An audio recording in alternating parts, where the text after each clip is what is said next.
Mycotoxin সম্পর্কে আমি কিছু কথা বলবো। যেরকম মাইক্রোটক্সিন আপনার খামারে বিভিন্ন সমস্যা করতে পারে। মাইক্রোটক্সিনটা হচ্ছে প্রায় 30 থেকে 40 রকমের হতে পারে, তাই খামারে টক্সিন মুক্ত রাখা প্রায় অসম্ভব। টক্সিন আপনাকে আপনার মুরগিকে লিভার ও কিডনি নষ্ট করে দিতে পারে, রোগ প্রতিরোধ ক্ষমতা কমিয়ে দেয়, উৎপাদন বহুলাংশে হ্রাস করে। এতে আপনার মুরগি বারবার অসুস্থ হওয়ার সম্ভাবনা বেশি থাকে।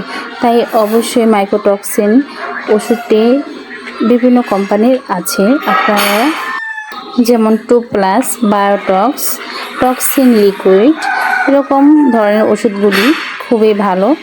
তবে আমি আপনাদেরকে বলবো না আপনারা এই ওষুধ না এই ওষুধ কিনেন, আপনাদের যেটা ভালো লাগে সেটাই কিনতে পারেন। তবে আমার কথা হচ্ছে মাইক্রোটক্সিন আপনার মুরগিকে রোগ প্রতিরোধের ক্ষমতা বৃদ্ধিতে সহায়তা করে।